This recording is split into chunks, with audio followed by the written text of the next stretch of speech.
Hello friends, मी आहे विशाखा. मी आहे प्रदीप आणि आमच्या चॅनलमध्ये तुमचं स्वागत आहे.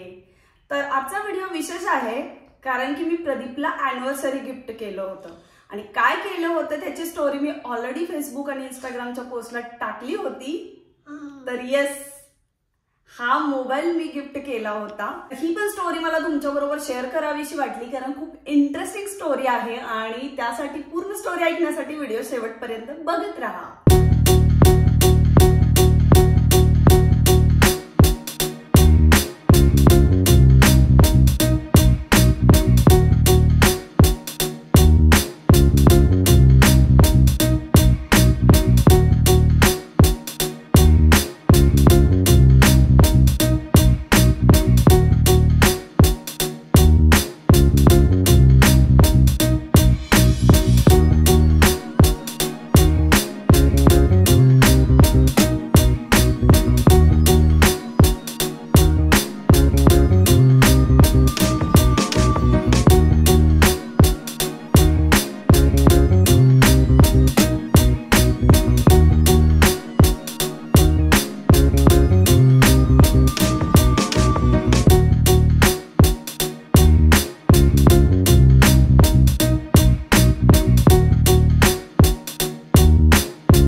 पहिला व्हिडिओ जो होता टाकलेला तो होता आयफोन 14 प्रो जो मी प्रदीपला गिफ्ट केला होता ॲज अ बर्थडे गिफ्ट म्हणून.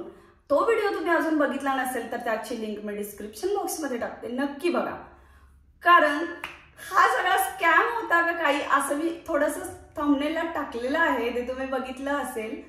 तर येस, झालं असं की आम्ही फर्स्ट जो मोबाईल मागवला होता 14 प्रो, तर तोही आम्ही US वरूनच मागवला होता. आणि आमच्या ज्या बँगलोरमधल्या शेजारी आहेत त्यांनी तो आम्हाला तिकडून घेऊन दिला. आणि तो पण मी ऑर्डर केला होता पण यायला वेळ झाला कारण त्यांनी इंडियाला लेट येणार होते. त्यामुळं बर्थडे झाल्यानंतर 2 महिने, ऑलमोस्ट 2 महिने कंप्लीट झाले होते आणि त्यानंतर त्याला तो मिळाला. पण त्याच वेळी मी डिसाईड केलं होतं की यूट्यूब चॅनल चालू करायचं. मग त्याच्यासाठी आम्हाला एक कॅमेरा लागणारच होता. मग तो मोबाईल ॲज मोबाईल म्हणून यूज करणं थोडं डिफिकल्ट होतं कारण की दोघं प्रत्येक वेळी बरोबरच असेल आणि शूट त्यासाठी थांबायला नको. म्हणून आम्ही डिसाईड केलं की हा मोबाईल आहे असा फक्त यूट्यूबसाठीच वापरायचा आणि जे ओल्ड आमचे होते ते आम्ही ॲज इट इज यूज करत गेलो. त्याच्यानंतर असं मी थोडंसं डिसाईड करतच होते की यावर्षी काही करून प्रदीपला 15 लॉन्च झाला की गिफ्ट करता येईल. बर्थडे गिफ्ट असो अदरवाईज ॲनिव्हर्सरी, जे काही म्हणजे जमेल तसं मी करायचा असा प्लॅन करत होते. पण ह्यामध्ये ट्विस्ट असा होता की परत एकदा आम्हाला हा मोबाईल US वरूनच मागवायचा होता कारण प्राइस मध्ये त्याचा डिफरन्स भरपूर होता इथं आणि US मध्ये. येस, तर हा पॉइंट खूप करेक्ट आहे. मी किती डिफरन्स आहे वगैरे तुम्हाला सगळ्या व्हिडिओच्या शेवटला सांगेल. तोपर्यंत आपण पहिला स्टोरी कंटिन्यू करूया. त्यामुळं मग मी थोडंसं विचार करत होते 15 लॉन्च झाल्यानंतर की प्रो घ्यायचा की प्रो मॅक्स घ्यायचा. नंतर डिसाईड असं म्हणजे मी ह्यावेळी प्रदीपला काही सरप्राईज दिला नाही. मागच्या वर्षी होतं ते कम्प्लिटली सरप्राईजच होतं आणि अनएक्सपेक्टेड गिफ्ट त्याला मिळालं होतं मागच्या वर्षी. पण ह्या वर्षी तसं काही नव्हतं. ह्या वर्षी जेव्हा मी हा मोबाईल ऑर्डर करायचं ठरवलं तेव्हा मी त्याला आधी विचारलं होतं की प्रो घ्यायचा का प्रो मॅक्स. मग त्याला प्रो मॅक्स पाहिजे होता. मग आम्ही तसं मी अप्रोच केलं 1-2 ठिकाणी, म्हणजे माझे फ्रेंड्स कलिग्स वगैरे.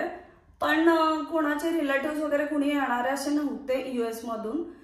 त्यामुळे थोडं बर्थडे गिफ्टसाठी हे डिले झाला. आणि सडनली प्रदीपचा मोबाईल एक्झॅक्टली ऑक्टोबर महिन्यामध्येच डॅमेज, म्हणजे जाग्याला मोबाईल त्याचा बंद पडला. म्हणजे मीच लिटरली कॉलवर बोलत होते आणि मोबाईल स्विच ऑफ. एका सेकंदात मोबाईल स्विच ऑफ झाला. मलाच कळलं नाही की फोन कट झाला, काय झालं. आणि मग नंतर आम्ही केअरला वगैरे दाखवलं तर तो काही रिपेअर होण्याच्या ह्याच्यात नव्हता. मग तर फिक्स डिसाईड झालं की मोबाईल घ्यायचा म्हणजे घ्यायचा आहेच.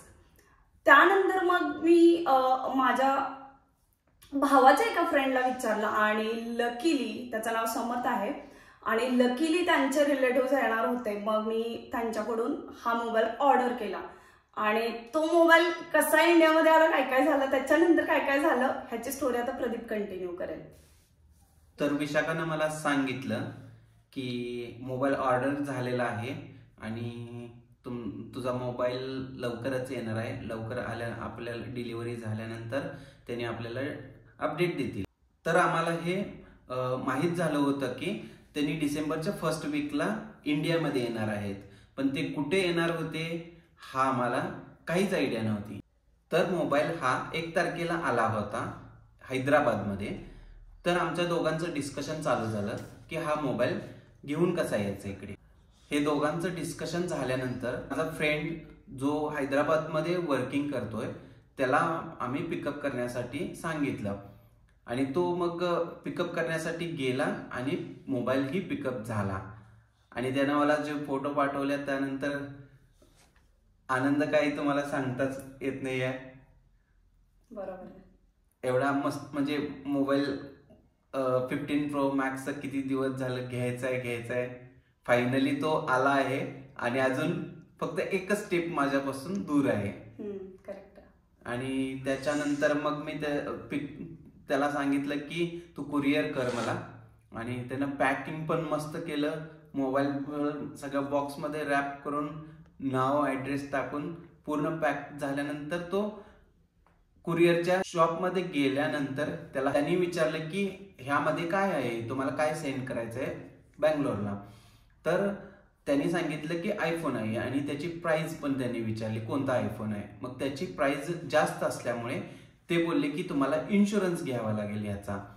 जर काय मोबाईलला खराब झाला किंवा डॅमेज झाला किंवा काय हरवलं तर तुम्हाला हा क्लेम मधून मिळू शकेल.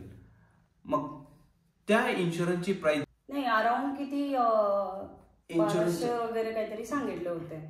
ते पण 50,000 रिकवर होणार होते त्यातून. आणि ते काय वर्थ नाहीये. तुम्हाला माहिती आहे आयफोन प्रो मॅक्स कुठलाही म्हणजे प्रो मॅक्सची प्राइस काय आहे इंडियामध्ये तर माहिती आहे, युएसची मी सांगेलच लास्टला.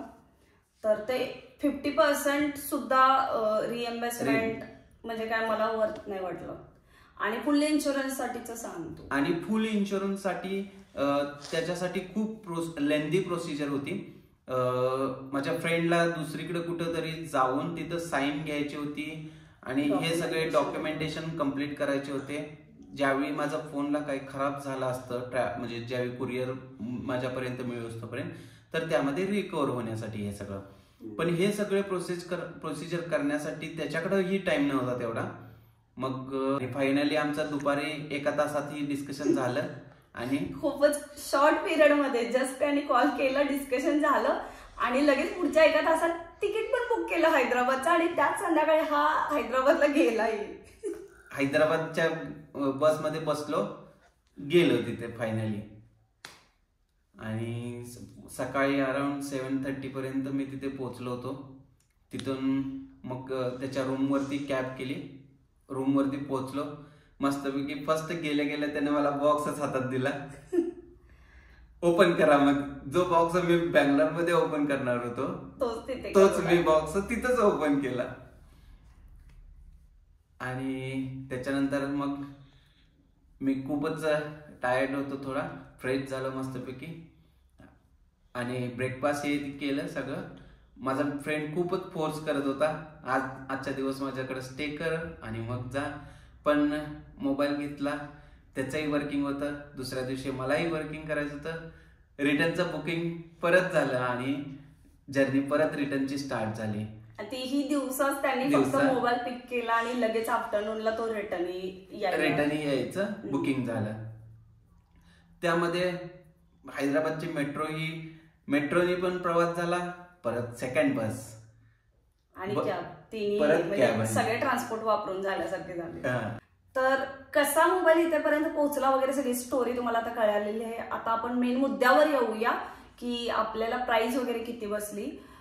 तर जेव्हा मी 14 Pro ऑर्डर केला होता त्या वर्षी म्हणजे लास्ट इयरला, तर त्यावेळी तुम्ही आणखी 3 डिव्हाइस एक्स्ट्रा आणू शकत होता US वरून.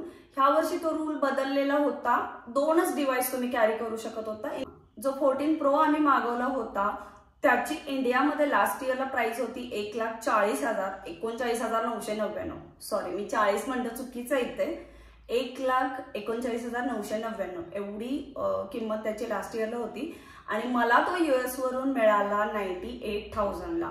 आणि कस्टम चार्ज वगैरे लागत नाही जर तुम्ही अनबॉक्स तिथेच करून आणला तर. त्यामुळे माझे दोन्हीही मोबाईल अनबॉक्स केलेलेच आहेत. तुम्ही इथे येऊन फ्रेशली पीस ओपन वगैरे नाही करू शकत. तर ह्याची प्राइस इंडियामध्ये आहे 1,69,999, म्हणजे ऑलमोस्ट 1,70,000. आणि सेम हा मोबाईल मला US मध्ये मिळाला 1,06,000 मध्ये, म्हणजे 2,000 मध्येच झालंय. पण वरचे 3-4 रुपये येण्या जाण्यात आणि ह्याच्यात त्याच्यात खर्च झाले. मग मी टोटल मला हातात मिळेपर्यंत जेवढा खर्च झाला तो मी तुम्हाला इन्क्लुडिंग सांगितला. त्यामुळे बराच डिफरन्स पडतो. इतके पैसे मला तरी आता म्हणजे देणं योग्य आहे, ठीक आहे. मग लोकांना आयफोनची क्रेज आहे त्यामुळे मग 15 प्लस वगैरे किंवा 14 प्लस वगैरे बऱ्याच जणांच्याकडे असतो. पण ज्यांना यूट्यूब व्हिडिओ वगैरे करायचे आहे त्यांच्यासाठी प्रो किंवा प्रो मॅक्सचाच कॅमेरा चांगला आहे. त्यामुळे जर तो ऑर्डर करायचा असेल तर तो खूप कॉस्टली आहे इंडियामध्ये. आय ॲग्री, सगळ्यांनाच तो खूप कॉस्टली वाटतो, त्यामुळे सगळेच अफोर्ड नाही करू शकत. मीही तितके पैसे त्यात इन्व्हेस्ट करण्यासाठी एवढी इंटरेस्टेड नव्हते. सो दॅट्स वॉट आम्ही हा US वरूनच फक्त ऑर्डर केले दोन्हीही मोबाईल. आणि मी तुम्हाला प्राइस ऑलरेडी सांगितलेली आहे. तर हा व्हिडिओ आम्ही इथेच संपवत आहे. पण हा पूर्ण व्हिडिओ शूट होईपर्यंत आणि आमचं डिस्कशन होईपर्यंत देवांश आमच्या समोरच बसला होता. मध्ये मध्ये तुम्हाला थोडासा आवाज आला असेल, पण म्हणजे मला खूप कौतुक वाटतं याचं की पूर्ण व्हिडिओ होईपर्यंत हा खूप शांतपणे बसला आणि छान रिस्पॉन्डही केलं त्यांनी. म्हणजे आम्ही त्याला कॅमेरा चेक करण्यासाठी पलीकडे बसवलं होतं आणि आता हा आमच्या बरोबर कॅमेऱ्यामध्ये आलेला आहे. तर हा व्हिडिओ आपण इथेच संपवत आहे. आणि तुम्हाला हा व्हिडिओ ही आवडला असेल तर व्हिडिओला नक्की लाईक करा. आणि जुना जो मी फर्स्ट गिफ्टचा व्हिडिओ टाकला होता तो पण नक्की बघा. आणि येस, ऍक्च्युली फर्स्ट गिफ्ट हे प्रदीपसाठी स्कॅम होतं, म्हणून मी थंबनेलला पण टायटल तसंच टाकलं, कारण ह्याच्याबरोबरच ते स्कॅम घडलेलं आहे. बरोबर ना प्रदीप? देतो म्हणलं आणि दिलाच नाही मला मोबाईल. असं थोडंसं झालं. हा व्हिडिओ तुम्हाला आवडला असेल तर लाईक करा, शेअर करा, सबस्क्राईब करा. भेटू नवीन व्हिडिओ मध्ये. Bye bye.